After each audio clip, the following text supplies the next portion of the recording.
Water project है हमारे, water project जाते हैं मिट्टी, इस्लाम कोट, हाजी थरपारकर, बलूचिस्तान, अंदरून सिंध के मुख्तलिफ शहरों में, चित्राल में, गिलगित में, बल्तिस्तान में और दूर दराज जाकर लोगों की प्यास बुझाने की कोशिश कर रहे होते हैं। अच्छा, एक अजीबोगरीब बात और भी सुनाता हूं आपको, इस बात को बाद में करूंगा। एक अजीबोगरीब बात और भी सुनाता हूं आपको। आप चले जाइए हाजी थरपारकर, मिट्टी जाए, मिट्टी में जब आप दाखिल होंगे तो आपको एक बहुत बड़ा जो है प्लांट दिखाई देगा, आरओ प्लांट। आप जानते हैं कि पीने का पानी वहां पर मीठा नहीं है, इंतहाई खारा है। गवर्नमेंट ने, हुक्मरानों ने अरबों रुपए लगाकर जो है आरओ प्लांट बनाया होगा। उस आरओ प्लांट की एक बहुत बड़ी खूबी है कि वो लगता तो है, चलता नहीं है।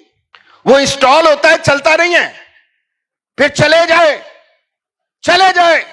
मैं यहां पर सुपर हाईवे, ये जो हमारा M9 है, यहां पर एक गांव में गया तो मैंने देखा कि आरओ प्लांट के कुछ पार्ट्स रखे हुए हैं। वो गांव वालों से मैंने पूछा ये क्या है, कहने लगे सरकारी आरओ प्लांट लग रहा है। तो मैंने कहा कब से लग रहा है? कहते 4-5 महीने तो हो गए, ये सामान लाकर रखा हुआ है, अभी कहते हैं कुछ और बाकी है। तो मैंने उनसे पूछा कितना बजट मंजूर हुआ? तो कहते 50 लाख रुपए उस वक्त में। आज से ना जाने कितने साल की बात है। हाँ जी, कितने साल की बात है। मैंने पूछा कितना बजट मंजूर हुआ? तो कहते हैं 50 लाख रुपए। और मैंने कहा 4,30,000 रुपए में अल्लाह की कसम यही आरओ प्लांट हमने इंस्टॉल किया। और हमारा जो आरओ प्लांट है ना, वो थोड़ा सा बदतमीज है।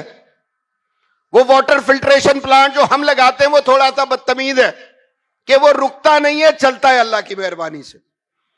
और उसके पीछे सिर्फ एक ही सबब है कि इखलास होता है, लिल्लाहियत होती है, खैर खाई होती है।